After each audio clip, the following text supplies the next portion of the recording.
Any institution only lasts 160 years if there is good leadership. And Holy Blossom Temple, Toronto's first synagogue, has been so blessed. It is fitting that the passing of the torch from president to president happens at the Torah. From Joan Garson to Judy Winberg, that says a lot about you, that you gather around this Torah to pass the mantle of leadership. We are in good hands. This board that gathered here has a perfect combination of skills put together. And with Judy and her experience at the helm, we will see the best of this leadership bringing us forward into the coming years. So Judy, please come and teach your Torah. Come address your congregation.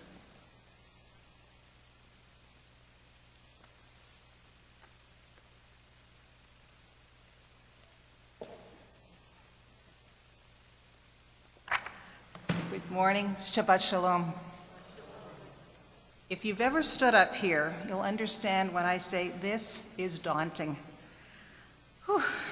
When I consider the others who have stood before me, the infants in their parents' arms, the 6-year-olds for consecration, the youth on the verge of adulthood as they become B'nai Mitzvah, and then a few years later when they return for confirmation, I am just so humbled.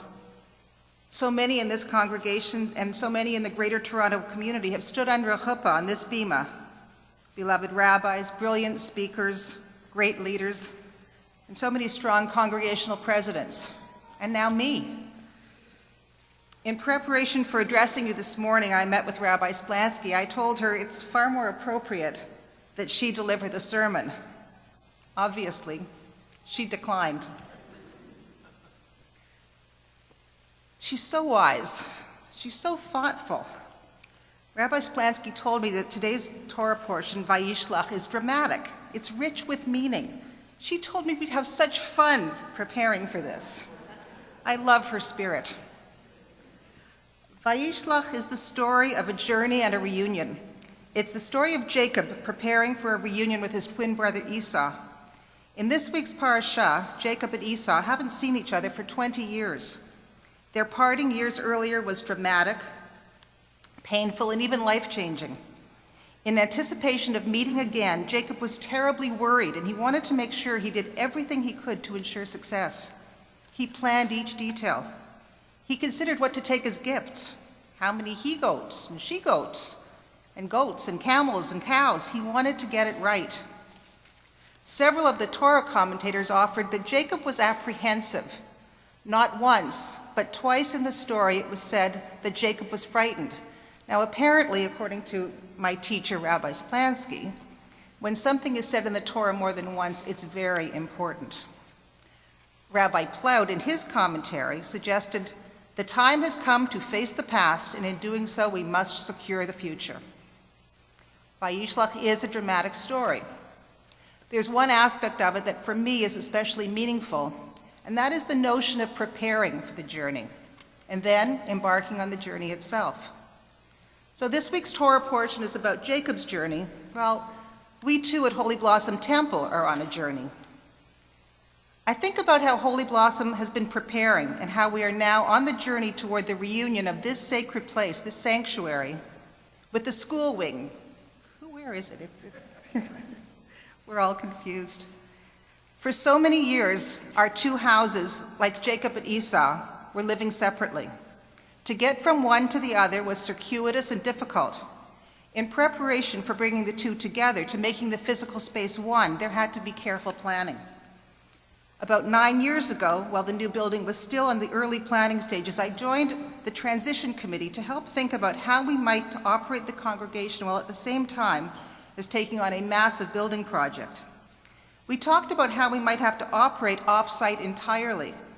We talked about where we might hold high holiday services if there were no sanctuary.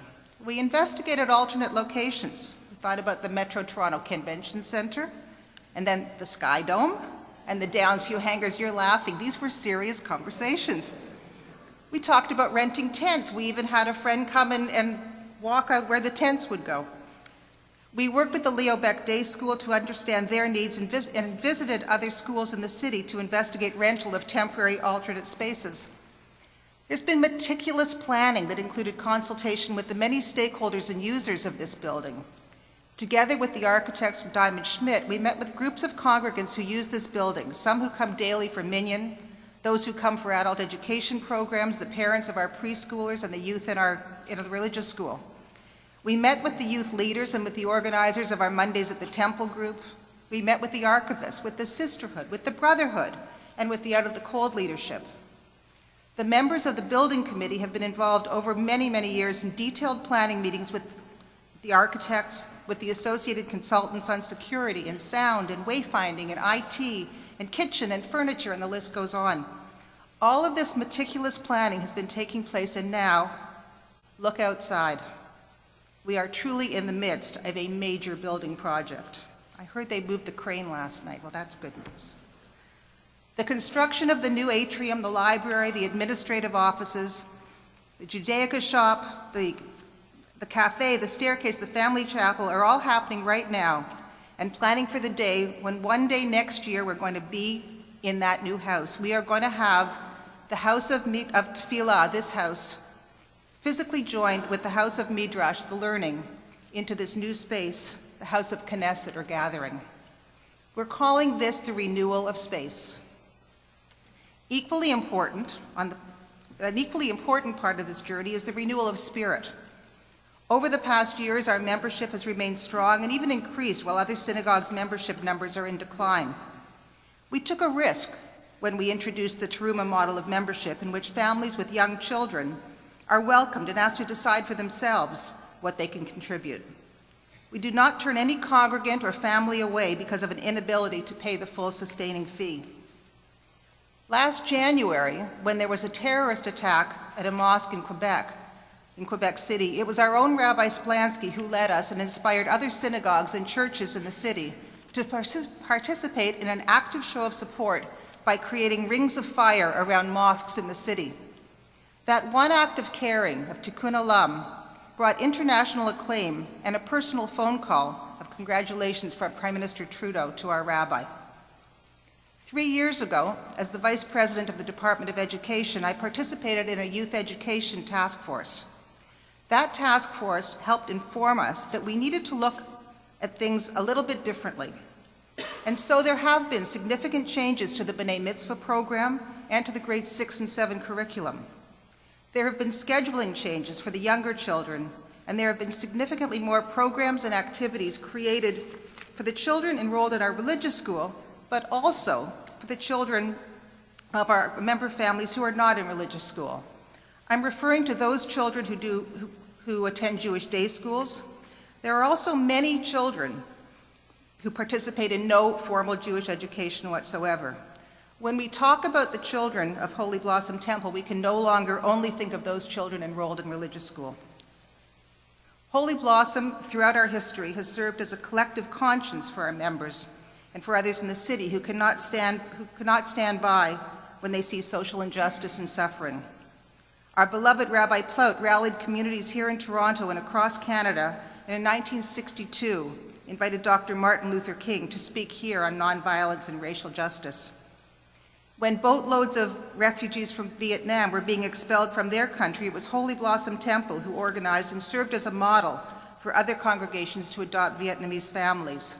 And again this year, in 2017, when there's an even greater global refugee crisis, members of Holy Blossom Temple are actively involved as sponsors for 2 Syrian families. I could go on and recount so many examples of the good work, the renewal of spirit that's happening here at Holy Blossom Temple. And so we here are on a journey, the renewal of space and the renewal of spirit. Well, I too am on a journey. I know that some of you might be wondering, who am I? Who is she? Why am I up here and why am I the president? What do I have to offer? Many of you have heard me say that I'm a member of Holy Blossom Temple by choice. That means that I don't have the years of family history, but it also means that joining Holy Blossom was a deliberate choice that was made by my husband Jack and me. When I was a child growing up in Toronto, my paternal grandfather, Jacob Libman, was an active member at the Keltzer congregation, a small Orthodox shul where the only spoken language was Yiddish. I attended Hanukkah parties with my other Zeta, Sam Feld, who was an active member of Beth Sholem congregation. My grandfather was one of the earliest JNF Negev dinner honorees, and he had a strong influence on me when he taught me about that new country. It was called Israel. I grew up knowing that I was Jewish, but equally important was that I was a Zionist. I attended Sunday school at a little house on Bathurst that went on to become Beth David congregation, and when the current Adif Israel was built, my family joined there. That's where Jack and I were married 42 years ago. I always knew about Holy Blossom. How could a Jew not grow up in Toronto and not know about Holy Blossom? I had many friends who came here on Saturday school. I learned about social justice because of Rabbi Plout's strong voice and international acclaim. I've come to appreciate the rich history of Holy Blossom Temple from conversations with our brilliant archivists. Next week, I'm going to Boston for the URJ, that's the Union of Reformed Judaism's biennial convention. It'll be a small gathering, just about 5,000 Reformed Jews. There are fewer things that make me feel more proud than to be a member of Holy Blossom Temple when I attend a URJ event, where we are so revered and cited as trend-setting and forward-thinking. The esteem in which we are held across the leadership of the Reform movement in North America is very real. A significant part of my journey was during the 2 years that I participated in the adult B'nai Mitzvah program. And on the morning of my 60th birthday, I stood on this bima for the first time and chanted Torah. Many of you who are regulars who attend Shabbat morning services are coming to know me better. Please continue to introduce yourselves. Please continue to welcome me. I told Rabbi Splansky that I have so much more to learn, but that the more I'm with you on Shabbat, the more I'm appreciating the value of prayer, the value of community, and I'm truly enjoying this part of my journey. A little more, I was asked to do this. Who am I? That's the part, who am I? I've been a life member of Canadian Hadassah Witzo, the Women's International Zionist Organization, for more than 40 years, and have served on both the national and the Toronto executive boards. I've been recognized for leadership and philanthropy by the Israel Cancer Research Fund and UJA's Book of Life. One great source of personal pride, and one for which I received the UJA Shem Tov Award, the Good Name Award, was for having served as the president of the Board of Jewish Family and Child Services of Greater Toronto. I tell you this not to boast, but rather in the hope that it will give you some comfort in knowing that I have a strong commitment to governance and that leadership is not new to me. I am a proud Jewish Canadian with a deep love for our tradition, our culture, and the state of Israel. I think about our Jewish future here and around the world. I think about our children and our grandchildren and those who will follow them. I wonder if we're doing enough to inspire the next generations to continue to practice a meaningful form of Judaism so that our traditions continue and, in fact, our Jewish population grows.